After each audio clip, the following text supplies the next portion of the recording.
மூலப்போரோடு பொன்றீசியின் பொன்னான ஏடு பொட்டல் ஞானி ஆகிய என்னுடைய அமைப்பு ஏடு பெருஞ்சிறப்பான ஏடு பேரும் சித்தினை ஆண்ட ஏடு அறுவடை வீடு கொண்ட ஏடு அமைந்ததை உள்ளபடியே விளக்கும் ஏடு அன்பால் சித்தாண்ட ஏடு பொந்திரு ஏடனவும் சொல்வாரை சீரப்பான எட்டினையும் ஏக ஆனந்தத்துடன் தந்தருளினோம்.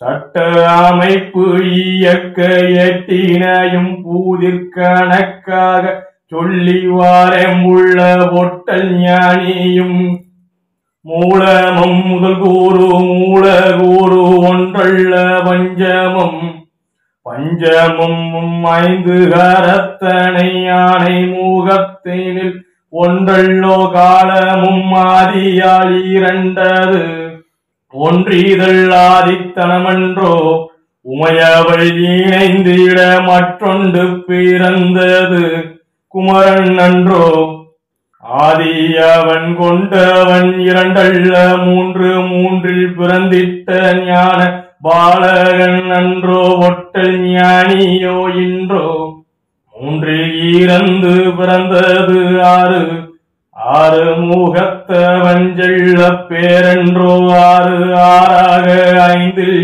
இணைந்தால் வருவது 11 11 ஒன்று இருப்பதன் குருநாதர் என்றோ தோற்றுவித்தான் தோற்றுவித்த தோற்றுதலின் 3 அவதாரங்கள் கொண்டது 14 லோகம் அன்றோ இயக்கம் அது இயங்க இயங்க இணைந்து இருந்திட குருநாதரிடம் பணிந்து சட்டம் தெளிந்து மாகாணின் மானம் அறிந்து தெய்வீகம் பூரிந்து மறைபொருள் காலைந்தெறிந்து மறைபொருளில் மறைத்தல் நிலையும் அடைந்து தன்னை மறைத்ததோ ஆடை என்னை மறைத்ததோ ஞானம் உன்னை மறைத்ததோ மாயை சித்தை மறைத்ததோ வேதம் வித்தை மறைத்ததோ பாவ புண்ணியம் மதியை மறைத்ததோ விதி விதியினை மறைத்ததோ தெய்வீகம் தெய்வீகத்தினை மறைத்ததோ பற்று பற்றினை மறைத்ததோ வந்த வாச சுயநலம் சுயநலத்தினை மறைத்ததோ கர்மம் கர்மத்தினையும் மறைத்ததோ சிறப்பு புண்ணியத்தின் பொஞ்சிறப்பு. உடல்நிலை வராங்க, எதை பற்றி சொல்லி வர்றாங்க? புண்ணியத்தினுடைய சிறப்பும் புண்ணியத்தில் இருக்கக்கூடிய ஒரு அமைப்பான சட்டம். இன்னைக்கு என்ன சிவராத்திரி, சிவராத்திரி யாருக்கு உகந்தது? சிவராத்திரி சிவனாருக்கு உகந்தது. அப்ப அவர் எப்படி ஃபர்ஸ்ட் வர்றாரு பிரபஞ்சத்துல பரம்பூர்ல வந்த பிற்பாடு அவதாரங்களை எப்படி உண்டு பண்றாரு? அவதாரங்கள் ஊழல்கள் அவதரித்து வந்த பிற்பாடு ரிஷி மகான்கள் எப்படி வர்றாங்க? அது மூலியமா எப்படி சட்டம் பரவுது? எப்படி அடுத்த நிலைக்கு தெய்வீகத்தை கொண்டுட்டு போறாங்க, கூட்டிட்டு போறாங்க, அடுத்து நீ எப்படி கொண்டுட்டு போவாங்க? அதுதான் முதல்ல சொல்றாங்க. புண்ணியோட பற்றி தான் ஃபர்ஸ்ட் சொல்லி அதுக்கு அதனாலதான் அது என்ன சொல்லும்போது சொல்றேன், சட்ட அமைப்பு இயக்க ஏழு. சட்டம் எப்படி அமைஞ்சது, எப்படி இயங்குது, எப்படி இயங்கணும், அந்த சாப்டர் புண்ணியத்தில் இருக்கக்கூடிய சாப்டர், அந்த சாப்டர் சொல்றாங்க. என்னது? சட்ட அமைப்பு இயக்கம் ஏழு அப்படின்னு சொல்லி என்ன சொல்றாங்க? பொன்றிஷியின் பொன்னான ஏழு, பொன்றிஷி மகானுடைய பொன்னான ஏழு, பொட்டல் ஞானி ஆகிய என்னுடைய அமைப்பு ஏழு. என்னுடைய அமைப்பு என்னுடைய முழு தவ வலிமையிலிருந்து வந்த ஏழு பொன்னியேடு. என்னுடைய அமைப்பு என்னுடைய சாராம்சம் என்னுடைய வாழ்விலை உள்ளடக்கிய ஏழு பொன்னியேடு. அதான் பொட்டல் ஞானியின் அமைப்பு ஏழு. பெரும் சித்தினை ஆண்டு ஏழு. அத்தனை கோடி ரிஷிமானுக்கும் தலைமை படத்துல வீட்டிருக்கிறது பொட்டல் ஞானி ரிஷிமான். அப்ப அவருடைய தவறுமையிலிருந்து அவருடைய அமைப்பா கொண்டு ஒரு ஏழு வந்துருக்குன்னு சொன்னா அப்ப எவ்வளவு பெரிய சித்த உள்ள அடக்கின ஒரு ஏழு, எவ்வளவு ஒரு தவ வல்லமை உள்ள அடக்கின ஏழு. அதான் பெரும் சித்தினை ஆண்ட ஏழு அப்படிங்கிற அறுவடை வீடு கொண்ட ஏழு. பொட்டல் ஞானி ரிஷிமானுடைய தவ வலிமையிலே அப்ப பொன்பரம்பொருள் அம்சம் உள்ள அடங்கியிருது. இப்போ 6 படை உண்டான இதுவும் அது உள்ளே அடங்கிடுது. எந்த புள்ள துரோகமா இருக்கணும், துரோகமா வரணும், அதனுடைய சீரும் சிறப்பு துரோகமா அந்த புள்ள அவனுடைய கடமையை பூர்த்தி செஞ்சு ஜீவசர்மா வரைக்கும் அடைஞ்சானா அப்படி ரெஜிஸ்ட்ரேஷன் 6 ரெஜிஸ்டர் ஆகுமா? உங்களுக்கு ஒரு மகன் கைது போட்டுருவாங்க, எங்களுக்கு எங்க ரெஜிஸ்டர் ஆகணும் புண்ணியத்தில். அதான் என்னது பெருஞ்சித்தினை ஆண்ட ஏடு, அதுபோல வீடு கொண்ட ஏடு, அமைந்ததை விளக்கும் ஏடு. என்ன ஏது பிள்ளைக்கு என்ன பாட்டு ஏது பாட்டு அப்படின்னு சொல்லி உங்களுக்கு என்ன பிரச்சனை, ஏது பிரச்சனை, பரிகாரமா பவரா கோளாரா என்னன்னு கண்டறிஞ்சு அது சொல்லக்கூடிய அமைப்பு, அந்த வல்லமை எதன் மூலியமா கிடைக்குதுன்னு சொல்ல குருநாதருக்குள்ள மூத்த குடி குருநாதருக்குள்ளே நான் உட்கார்ந்துருக்கனால எனக்கு அந்த ஏடு அவருக்கு என் கையில கொடுத்ததான். அதாவது அந்த அமைந்ததை விளக்கும் ஏடு, அன்பால் சித்தாந்த ஏடு. அப்ப அந்த பொன்னியேட்டுல போய் நம்மளுடைய பேரு, நம்மளுடைய இது, நம்மளுடைய ஏடு போய் ரெஜிஸ்டர் ஆகணும்னா ஒடிவழி பிள்ளையா இருந்தா தான் போய் ரெஜிஸ்டர் ஆகும். ஒடிவழி பிள்ளையா இருந்தா தான் ஆனந்த கோயில் தலைவாசல் படி தாண்டி உள்ள வந்து தாத்தா கூட்ட கும்பிட முடியும். சும்மா ரோட்ல கூட எவனும் கண்ணவெளி எவனும் வந்து கூட்டு போக முடியாது. அதான் அன்பால் சித்தாந்த ஏடு அப்படிங்கிறார். அடுத்து சொல்றாங்க பொன் திரு ஏழானவன் சொல்லுவார். பொன்னியேடுன்னு சொல்றாங்க, ரிஷிமார்கள் எப்படி சொல்லுவாங்க, பொன் திரு ஏழனும் சொல்லுவார். அப்பேற்பட்ட அந்த ஏழை வந்து ஏக ஆனந்தத்தோட அத்தனை கோடி சீமானும் தந்த இதோட கொண்டாடி இருந்தாங்க அப்படின்னு ஒருத்தர் சொல்றாங்க. சட்ட அமைப்பு இயற்கை ஏழை பத்தி சொல்லி வர்றேன் அப்படின்னு சொல்லி புதிர்கவியா சொல்றாங்க. அப்படின்னு சொல்லிட்டு எப்படி பிரபஞ்சம் உண்டானது, பிரபஞ்சம்ங்கிற ஒரு அம்சம் உண்டான பிற்பாடு மூலமத்திலிருந்து வந்த ஏடுதான் ஒவ்வொன்றும். மூலமத்திலிருந்து வந்ததுதான் பொன்பரம்பொருள், குட்டலினாரி அம்சத்தை சார்ந்தது. பொன் குடில் தாத்தா அம்சத்தை சார்ந்தது. பொன் மூலமம் அம்பாள் அம்சம். பொன் பரம்பொருள் குட்டலினாரி அம்சம். அப்படியே ஒவ்வொன்றும் பொன் பரம்பொருள பொன் உன்னதம் அப்படி இப்படின்னு அப்படியே சப்டிவிஷனா பிரிஞ்சுக்கிட்டே போகுது. மூலமும் வந்து எதுதான் அந்த ஜோதி வடிவத்துல ஃபர்ஸ்ட் அவதாரத்துக்கு வந்தது ஆதி சிவனார் தான். அதான் மூலமும் முதல் குரு, அதான் முதல் குருநாதர். அதனால ஆதி சிவனார் மூல குரு ஒன்றல்ல பஞ்சமம். அவர் என்ன பஞ்சாட்சரம் தானே, நமச்சிவாயன்னு பஞ்சாட்சரம் தான், பஞ்சபூதம் தானே, உடம்பும் பஞ்சபூதத்தால் ஆனது, எல்லாமே பஞ்சபூதத்தினுடைய இயக்கம் தானே. நெருப்புல இருந்து நீர், ஆகாயத்திலிருந்து எல்லாமே அக்னி வடிவம் நெருப்பு ஆதி சிவனார். நிலம் பொட்டல் ஞானி, அதெல்லாம் பொட்டல் எனது தரிசி நிலத்துல பொட்டல்னு சொல்லுவோம். பொட்டல் நிலம், நீர் தாத்தா, ஆகாயம் ரிஷிமான்கள், காற்று வந்து ரிஷிமானுடைய சித்து. இப்ப அது மூலமும் முதல் குரு, மூல குரு ஒன்றல்ல பஞ்சமம், ஒருவர் இல்ல ஃபர்ஸ்ட் பஞ்சபூதத்தை உண்டு பண்றாங்க. அவதாரங்கள் வந்து தோற்றுவித்து அவதாரத்துக்கு வர்றதுக்கு முன்னாடி எதை ஃபர்ஸ்ட் உண்டு பண்றாங்க, பஞ்சபூதம். அதுக்கப்புறம் அவதாரம் வந்து வச்ச அப்புறம் ரிஷிமான்கள், அப்புறம் தான் அன்ன வழிபாடு. அவர் அந்த ஒன்றல்ல பஞ்சமும் அதுக்கு பிற்பாடு பஞ்சபூதம் வந்த பிற்பாடு யாருடைய ஏடு ஃபர்ஸ்ட் வருதான், வாழ கணபதி ஏடு. அதனால நாம சொல்லும் போது வாழ கணபதி முதல் வாழ முருகன் வரை சொல்லும். 5 கரத்தனை ஆணை முகத்தனை ஒன்றல்லோ அப்படின்னு சொல்றாங்க. மூலவரு ஒன்றல்ல பஞ்சமும் 5 கரத்தனை ஆணை முகத்தனை ஒன்றல்லோ அப்படின்னு சொல்றாங்க. அவங்க யாரா முழுமுதல் கடவுள்ங்கிறது யாரு, வாழ கணபதி தான். ஆதிசிவனார்த்திலிருந்து ஞானக்கணி பெற்றது யாரு, வாழ கணபதி தான். சித்தி புத்தி வல்லமை லாபம் தனலாபம் தானலாபம் தவ வலிமை உடல் வலிமை மாற்றுத்தந்த வலிமை அத்தனை வலிமையும் அவருக்குள்ள அடக்கி வைத்திருக்கக்கூடிய அம்சம் பேரானந்தம் சித்தானந்தத்தை உள்ள அடக்கி வைத்திருக்கக்கூடிய அம்சம் யார் தான், வாழ கணபதி விநாயக பெருமான் தான். அவருடைய அவதாரமா அதான் என்னது 5 கரத்தனை ஆணை முகத்தனை ஒன்றல்லோ அப்படிங்கிறாங்க. காலமும் ஆதியால் 2, 3 காலம் சொல்றோம். இறந்த காலம், நிகழ்காலம், எதிர்காலம் அப்படிங்கிறது மானிட சட்டைக்கு மகான் துணிக்கு 2 காலம். வாழ்ந்து முடிந்த காலம், நீ வாழக்கூடிய காலம். நீங்க இருக்கீங்க இதுக்கு முன்னாடி தெய்வீகத்துக்கு வரதுக்கு முன்னாடி நீங்க வாழ்ந்து முடிச்ச காலம், மானிட சட்டை இருந்து வாழ்ந்து முடிச்ச காலம். இப்போ குருநாதருக்கு தொண்டு செஞ்சுட்டு அதுக்கேற்றாப்புல நடப்பது எல்லா செயலும் தொண்டும் சர்க்குருநாதருக்கு அர்ப்பணிச்சவங்க விட்டுட்டு இன்னைக்கு இயக்கம் எது என்ன வருது கிடையாது, இயக்குறது அவரு இயங்கக்கூடியதான் நாங்கிறத உணர்ந்த காலத்துல உண்மையா நடந்த காரணத்தினால என்னதான் வரக்கூடிய எதிர்காலம் சிறப்பாகும். அதான் வாழ்ந்து முடிச்ச காலத்தை விட்டுட்டு நீ வாழக்கூடிய காலம் குருநாதருக்கு அர்ப்பணிக்கிறவங்க நிகழ்காலத்தை அமைக்கணும். அதான் காலம் ஆதியால் 2 அப்படிங்கிற 2 தான். மனித சிட்டைக்கு தான் 3. ஆதியால் 2 ஒன்றிதழ் ஆதித்தரம் ஒன்றோ அப்படிங்கிறாங்க. உமையவள் இணைந்திட மற்றொன்று பிறந்தது.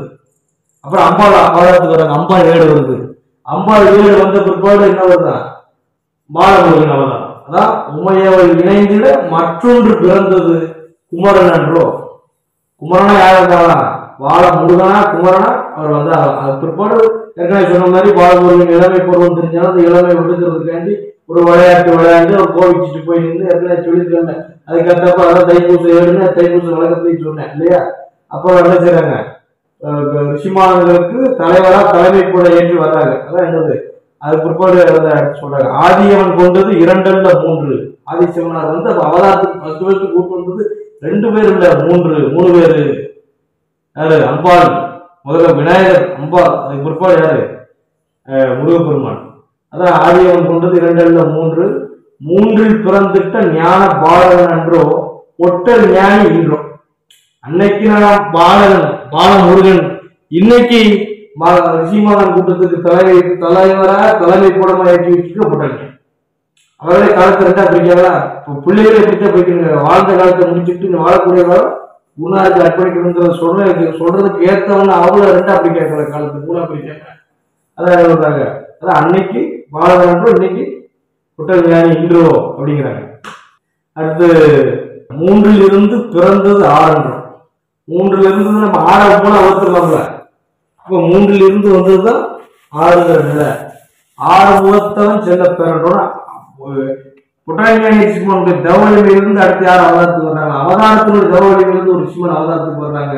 பண்டார செலுத்து மென்மேலும் வலுப்படுத்திருக்காரு. யாரு? திருச்செந்தூர். 6 முகத்தவன் செல்ல பேரன்றோ அப்படிங்கிறாங்க. அதற்கு பிற்பாடு மென்மேலும் அந்த தெய்வீகத்தை வந்து ஸ்ட்ரக்சர் போட்டு வடிவமைச்சு கொண்டு வந்து ஒரு கட்டமைப்பு கொண்டு வச்சாச்சு. அந்த சிறப்பை கொண்டு போய் பிள்ளைகிட்ட சேர்க்கறதுக்கு அடுத்தது சொல்றாங்க. 6ங்கிறது ஏற்பட்டது எது? திருச்செந்தூர் பண்டாரேஸ்வரனுடைய முழு சித்தை வந்து 6 எப்படி வீடு கொண்டு பாயும் காட்டாரு. அந்த மாதிரி தெய்வீகத்தை ஆதி மனிதனுக்கு கொண்டு போய் பாய்ச்சிருக்கு. ஆதி மனிதன் அனைத்து அருள்களையும் கொண்டவன். அதனாலதான் அங்க நம்ம ஜோதி வழிபாடு பண்றோம். கீழே மலை அடிவாரத்துல ஆதி மனிதனை நினைவூட்டக்கூடிய ஒன்றும் இருக்கக்கூடிய நம்ம பிரசன்ட் ஒளிவு காட்சியில சும்மா ஒரு பெர்சன்டேஜ் ஆதி மனிதன் அப்ப எவ்வளவு தெய்வீகத்துல ஊறி தெளிச்சுட்டு வந்திருப்பான்.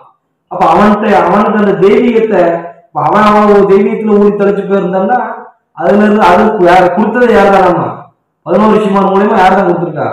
திருச்செந்தூர் பண்டாரேஸ்வரன் தான் கொடுத்துருக்காரு. அதான் 6 5 இணைந்தார் பஞ்சபூதத்துல ஆன உடம்பு.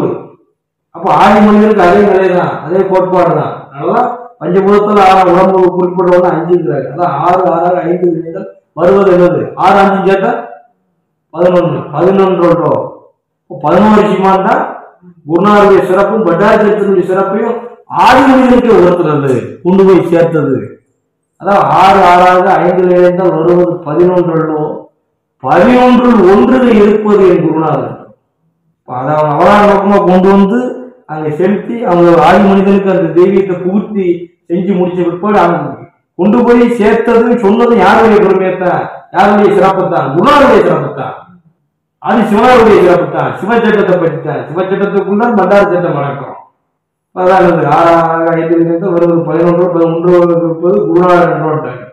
அடுத்த சொல்றாங்க தோற்றுதல் தோற்றுவித்து. அதாவது இப்ப நிலை பிற்பாடு அதுக்கு பிற்பாடு ஆதி மனிதங்கிற நிலையிலிருந்து மாறுபட்டு வலிமையான நிலை அடைஞ்சு அதுக்கப்புறம் ஒரு தோற்றுக்கு அடுத்த நிலைக்கு போகணும் அப்படின்னு ஒரு முயற்சியில் ஈடுபடும். அப்படி வரும்போது அந்த நிலையை உண்டு பண்ணி கொடுத்தது 3 அவதாரம். தாத்தா, பெரியவர், அக்னிமகேஸ்வரியம்பாள். அதான் தோற்றுவித்த 3 அவதாரம் கொடுத்தது 14 லோகமன்றம். அடுத்த நிலைக்கு போகணும் அப்படிங்கிறதுக்காண்டி அவங்களுக்கு வழி போட்டு கொடுத்து 14 லோகத்து மூலியமா ஜீவசமாதிகளை அடைஞ்சிக்குங்க அப்படின்னு போட்ட நிலை பாதி பேர் அதில் அடைஞ்சாங்க. பாதி பேர் அதை செய்ய முடியாம செய்ய தெரியாம அதுக்குள்ளேயே சுத்திக்கிட்டு இருந்தாலும் மறுவாரத்துக்கு சித்தந்தத்தை இப்படி வந்துட்டாங்களாம். அது கம்ப்ளீட்டா அழியாமலை வெளியே போனாலும் மாநில சட்டியா போயிட்டாங்க. பாதி பேர் ஆதி மனிதன் இருக்கிறான். அதுக்கு பிற்பாடு உருமலை அடிவாரத்திலே அவங்க இருந்து எப்படி பிரபஞ்சம் முழுக்க பண்டார சட்டம் பரவும் அப்படிங்கிறதுக்காண்டி ஒரு டாஸ்க் போட்டு அவனுக்கு பரிமணியான எழுதுன்னு கொடுத்து அது வரைக்கும் அங்க மூச்சுடைய எடுத்து மூச்சை மட்டுமே உண்டு உயிரோட தன்மை இருக்கு. அதை கூட பேசிக்குமா மலை அடிவாரத்தில் இருக்கிற வரைக்கும் அந்த தன்மை வச்சிருக்கிறான், குணம் வச்சிருக்கிறாங்க. அதுக்கு பிற்பாடு வெளியே போன பிற்பாடு வயிற்றுக்கு இறந்து வைக்க வேண்டியிருக்கு. என்ன ஏதுன்னு சொல்லி அவனுடைய வாழ்வியலை பார்க்க வேண்டியிருக்கு. அது வரைக்கும் அவனுக்கு தேவையில்லை. இருக்கிற இடமே இருப்பிடும், குருநாதர் இருப்பிடும். அவங்க சாப்பிடுறது உணவு அப்படின்னு தேவையும் இல்லாம ஆட்சியும் இல்லாம இருந்தவனுக்கு தேவை வருது, தேவை வந்து ஆவேதம் இருக்குது. அப்ப ஆட்டோமேட்டிக்கா எல்லா மாயும் உள்ள வந்து போகுது. அப்ப அதை வந்து அப்படியே கம்ப்ளீட்டா விடுவிட்டு போன எதுக்கு போயிடுறான், மாநில சட்டையா போயிடுறான். அதுல என்ன செய்யணும் தெரியாம உள்ள குழம்பிக்கிட்டே இருந்தோம். மறுவாரத்துல சித்தாந்தத்தை பிடிக்கிறதுக்கு ஆனந்த கோயிலுக்கு வந்துடுறான். அதுல கரெக்டா செயல்படுத்தி போனா மகாநிலை அடைஞ்சு 14 லோகத்தை தட்டி வேலை வர்றான். அப்புறம் அவங்க வாங்கிட்டு அது நம்ம குழம்பிட்டு இருந்த டிக்கெட்டை நம்ம அதனால பிறகு நம்ம பிள்ளையார் பூஜை அப்படின்னு உட்கார்ந்து சாமி வந்து மன்றாறு உட்கார்ந்து கேட்டு ஒவ்வொரு பிள்ளைங்க வீட்டையும் அதை அமைச்சு கொடுத்து விஷயமாக கையாற்றம் தான் இருப்பாங்க. அவங்க நம்ம வீட்டுல வந்து பூஜை ஏத்துக்கிட்டு ஆசீர்வாதம் பண்ணக்கூடிய நிலைகளை யாரும் அந்த நிலையை அமைச்சு கொடுத்தா குருநாதர் பார்த்து நமக்கு சாமி பார்த்து அமைச்சு கொடுத்து அந்த சிறப்பு பண்ணியிருக்கீங்க பண்ண சொல்றாங்க. அதுக்கேற்றப்பல 11ல இருந்து 3 கூட்டு என்ன வருது, 14 தானே வருது, 3 அவதாரம். அதுக்கேற்ற கணக்கு தேவையா, அப்போ 14 லோகம் பண்றோம் அப்படிங்கிறாங்க. அடுத்தது சொல்றாங்க இயக்கம் அது இயங்க இயங்க இணைந்து இருந்திட. இப்படி தெய்வீக இயங்க அதுக்கேற்றப்ப குருநாதரோட தொடர்பை ஜாஸ்தியா ஏற்படுத்திக்கிட்டு நம்மளுடைய தெய்வீக மனைக்கடல் கூட்டிக்கிட்டு நம்மளுடைய தெய்வீகத்துல நம்ம உண்மையாக எங்கேஜா இருந்தது. கரெக்டான ஒரு வேலை சொல்லணும். அப்படி இருக்க அப்படி இருந்து குருநாதரிடம் பணிந்து சட்டம் தெளிந்து மகானின் மனம் அறிந்து தெய்வீகம் புரிந்து வீட்டிருந்தோம் சொன்னா மறைமுறையாக நீ என்னை காணலாம் அப்படிங்கிற வார்த்தை சொல்றாங்க. தாத்தாவுடைய போட்டோ இருந்த அமைப்பு சாமியினுடைய உருவம் நமக்கு தெரிஞ்சிருச்சு. மாநில சட்டையா அவலாரத்துக்கு வந்ததுனால அப்ப தாத்தாவுடைய உருவம் தெரிஞ்சிருச்சு. புட்டேசிமானுடைய உருவம் அப்ப நீ அதை அடையணும், அதை நீ காணணும்னு சொன்னால் எந்த நிலையை அடையணுமா, குருநாதத்தை பணிந்து சட்டம் புரிந்து சட்டம் தெரிந்து தெய்வீகம் புரிந்து மனம் அறிந்து செயல்பட்டாதான் அதுக்கேற்றாப்புல எண்ணங்கள் அலைபாயாமல் மனம் சுத்தமா இருக்கக்கூடிய மனநிலைமையில் நீ இருந்துன்னு சொன்னால் எங்க கூட்டத்தோடு உனக்கு சேர்த்துக்கிறோம். அதுக்கேற்ற உனக்கு அந்த காட்சி நான் கொடுப்பேன். படத்துல வளபிரமத்துல உனக்கு 7 போறதுக்குள்ள டிக்கு விழுந்துச்சுன்னா அப்படிங்கிறத அதை சொல்றாங்க. அதனாலதான் என்னுடைய நிலையை நான் மறைத்தலாக வச்சிருக்கிறேன். எக்காலமும் மறைபொருளாவே நான் வீட்டிலிருந்து போய்கிட்டு இருக்கிறேன். அவங்களுக்கு வந்து அந்த காட்சி கொடுக்கறதுக்கு அதுக்கு ஏற்றாப்புலான ஒரு குவாலிஃபிகேஷன் நமக்கு இருக்கு, மாநிலத்தை இல்லை அப்படிங்கறதுனால அந்த நிலையில இருக்கிறேன் அப்படின்னு சொல்லிட்டு மறைத்தல் நிலையும் கொண்டது யாருதான், ஆதிசிவனார் தான். 5 நிலை காத்தல் அருளல் படைத்தல் எல்லா இதுன்னு சொல்ற மாதிரி அடித்தல் படைத்தல் அதே நேரத்தில் மறைத்தல் நிலையும் வச்சிருக்காரு. அது அனைத்து அந்த 5 நிலையும் உள்ளடக்கிறது அந்த நடராஜர் சார். அருள் நிலைக்கு கை இப்படி இருக்கும், மறைத்தலுக்கு கை முன்னாப்புல இருக்கும், ஒவ்வொரு நிலை ஒவ்வொன்று அதுல சொல்லியிருக்கேன். அப்ப அந்த மறைத்தல் நிலையில எப்பேற்பட்ட ஒரு தேவர விஷயத்தை எம்பெருமான் அது உள்ள ஆதிசிவனார் அது உள்ள அடக்குறாரு. மறைத்தலை பற்றி சொல்லிட்டாங்க. மறைபொருளாக நீ என்னை காணணும் அப்படின்னு சொன்னால் இப்ப சிவனார் வந்து அழிக்கும் கடவுள் அப்படின்னு சொல்றான். அறியாமல் இருக்கக்கூடிய மாநிலம் எதை அழிக்கக்கூடியன்னு சொன்னால் தாங்க அடங்கைய ஆணவத்தை மாநில சட்டையின் மாயை அது நம்ம இருந்து அழிஞ்சு பறிச்சு சொன்னால் கம்ப்ளீட் மகாநிலை அடைஞ்சிருவோமா இல்லையா? கம்ப்ளீட்டா அவருடைய திருவடியை போய் சேர்க்கணும். கூடும் போல ஒளிவெளித்துல போய் கரைக்கிற கேட்டால் லேஸ் ஆக்கிடுவோம் மாட்டோமா? அப்ப அதுல அந்த அப்பேற்பட்ட மறைத்தல் நிலையை வச்சிருக்காங்க.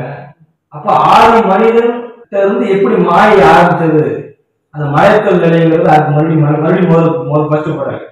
அப்ப அது வரைக்கும் மாயைங்கிற நிலை வந்து ஒவ்வொரு நிலையில மாயை வந்து பரிமையான அடைஞ்சிக்கிட்டே போச்சான் தெய்வீகங்கிற ஒரு நிலையிலிருந்து விடுபட்டு. அப்ப ஆபாரங்கள் இல்லாத வரைக்கும் அவன் பிறந்த வேலைக்கு அவன் பார்த்துட்டு ஆதி மனிதன் இருந்த அந்த அருணனை வாழ்ந்த வரைக்கும் காமங்கிற ஒரு நிலையை புறப்படுத்த ஒரு விஷயத்துல மாதிரி மறைச்சதா இன்னொன்று பார்க்கறதுக்கு நம்ம ஆர்வமா வராதான். அப்ப அப்படி வந்ததுதான் அந்த நிலை அவங்கிற நிலை தன்னை மறைத்தது ஆட உன்னே தெய்வீகத்திலிருந்து யாரு மரண சட்டை ஆகிய நம்மளும் முஸ்லிமான் பிடிக்கிறது தெய்வீகத்திலிருந்து மறைச்சி வரைக்கும் தெய்வீகத்தை வந்து ஒரு எட்டாக புறப்படாம வச்சிருக்கிறது மாயம். என்ன மறைச்சது ஞானம் யார் பெரியவர் அவங்களுடைய ஞானம் தான் அவர் முன்னாடிக்கு மறைப்பொருளாக வச்சுட்டு இந்த பார்வைகளை போல நிலமாக உருமாறி இருக்கக்கூடிய மாநில சக்தி டிக்கெட்ல இருந்து கொஞ்சம் தள்ளியா இருக்கும்டா அப்படின்னு ஒதுங்கி இருக்காரு.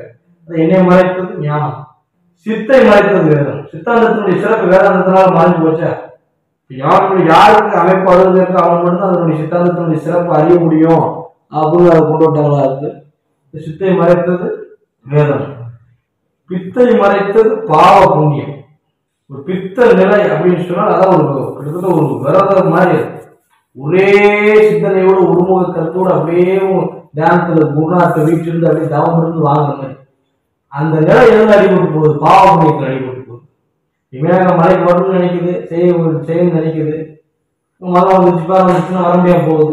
அது பாவ புண்ணியத்தினுடைய பலாபலன் கேட்டப்படான அது வர முடியாம போகுது. அந்த பித்த நிலையிலிருந்து விடுபடுறோம்ல, ஞாயிற்றுக்கிழமை மலைக்கு போகணும், பிள்ளையார் பூஜை பண்ணணும், அங்க போய் பிள்ளையார் வீட்டை பூஜை பண்ணணும் அப்படின்னு இருக்கக்கூடிய அந்த பித்த நிலையிலிருந்து எப்படி விடுபட்டு போறோம்? மாநில சேட்டையினுடைய கடமையினால விடுபட்டு போறோம், அந்த மாசத்தினால விடுபட்டு போறோம், பாவ புண்ணியத்தினால விடுபட்டு போறோம். அதான் பித்தை மறைத்தது பாவ புண்ணியம், மதி மறைத்தது விதி. அப்ப நம்மளுடைய மூளை செயல்படாம வைக்கிறதுக்கு மறைச்சது விதியை மறைத்தது தெய்வீகம். அந்த விதிப்பயனையும் மரியாதை வெல்லக்கூடிய அமைப்புல நமக்கு அமைஞ்சதுதான், நம்ம கொடுத்ததுதான் ப்ரொசெக்ட், ஒளிவு, காட்சி எல்லாமே. விதியையும் மறைச்சு அதையும் மொழியடிச்சு வச்சக்கூடியது தெய்வீகம். தெய்வீகத்தை மறைத்தது பற்று. தெய்வீகம் இருக்கு அப்படின்னு சொல்லி நம்ம எப்படி நம்ம அறிஞ்சுக்கலாம்? குருநாதர் மேல எவ்வளவு பற்றுதலா இருக்கிறோமோ அதை பொறுத்து அதை வச்சு நம்ம அறிஞ்சுக்கலாம். அது தெய்வீகத்தை மறைத்தது பற்று. பற்றை மறைத்தது பந்த பாச சுயம். ரொம்ப முக்கியம். குருநாதர் தெய்வீகம் எப்படி இருக்குமா? குருநாதர் எவ்வளவு பற்றா இருக்கும், எவ்வளவு அவரோட மன உருகி உட்கார்ந்து உடம்பையும் உருக்கி தொண்டி செஞ்சு வச்சு வீச்சிருந்து அது மூலியமா நமக்கு என்ன சிறப்பு கிடைக்கிறது பார்த்து சேருவோம். அப்ப அதை தெய்வீகத்தை அதில் பற்று மறைச்சிருந்தான். பற்றை ஏன் மறைச்சிருந்தான்? பந்த பாச சுயம் மறைச்சிருந்தான். ஞாயிற்றுக்கிழமை ஒரு கல்யாணம் இருக்கு, ஒரு மழை இருக்குன்னா எத்தனை பேர் அதுக்கு மழைக்கு இம்பார்ட்டன்ஸ் தர்றாங்க? குரு பூஜைக்கு எத்தனை பேர் தர்றாங்க? ரொம்ப ரொம்ப குறைவு. நிறைய பேர் அடிபட்டு போடுறாங்க. பந்த பாசம் அந்த சுயநலம். ஆனா பந்த பாச சுயநலத்துல எது அடிபட்டு போயிடலாம்? பற்று அடிபட்டு போயிடும். சுயநலத்தை மறைத்தது சிறப்பு. அப்படி இருக்கிறவங்க கூட மறுபடியும் மனித ஓட்டி தெளிய வச்சு பொண்ணு நிறுத்தி தொழிச்சு என்ன செய்யறாங்க? சிறப்பு போட்டு கூட்டு வர்றாங்க, சிறப்பு பண்ணி கூட்டு வர்றாங்களா குருநாதர். அப்படி சிறப்பு பண்ணி கூட்டு வந்தாலும் அதான் சிறப்பை மறைத்தது காரணம். அப்ப என்ன போலாம்? அப்படி சிறப்பு பண்ணி கூட்டு வந்தாலும் தலைவர் இது என்னுடைய ஆதி அமைப்பு பிரகாரம் செயல்படுவேன், அதுக்கேற்றப்பெல்லாம் இருப்பேன், அப்படி இருக்கு அப்படி இருக்கு. அதான் சார் என்ன சொல்றாங்க, தொண்டு பிள்ளை வந்து பாதமே கதி இருக்குன்னு சொல்லிட்டாங்க அப்படின்ட்டாங்க. அப்ப என்னது? சுயநலத்தை மறைச்சது சிறப்பை மறைச்சது என்னதான்? கர்மம். தெய்வீகத்தில் ஒரு சிறப்பு பண்ணி கொடுத்தாலும் கூட அது நிலைத்து இருக்க முடியல, நல்லபடியா செய்ய முடியல அப்படின்னா அது முழு முதல் காரணம் குருநாதரை குறிப்பிடத்தை சாராது, ஒரு கர்மத்தை சாரம், பிரம்மாவை சாரம். அது வந்து எல்லாம் தெய்வீக மனிதர்கள் விடுபடுறோம் அது சூடுது. யாருக்கு அந்த கர்ம நிலை உள்நுழைப்பு சூட்டாகும், மரண செடிகளுக்கு வந்து சூட்டாகும். அப்ப நம்ம தெய்வீக நிலையிலிருந்து மகன் பிள்ளைங்கிற நிலையிலிருந்து நம்ம அந்த நிலைக்கு டவுன் ஆகி போறோம், மைனஸ் ஆகி போறோம். அதனால அது சூட்டாகும் அப்படின்னு சொல்லி அதை முடிக்கிறாங்க. எங்காரும் செய்து முடிக்கிறாங்க.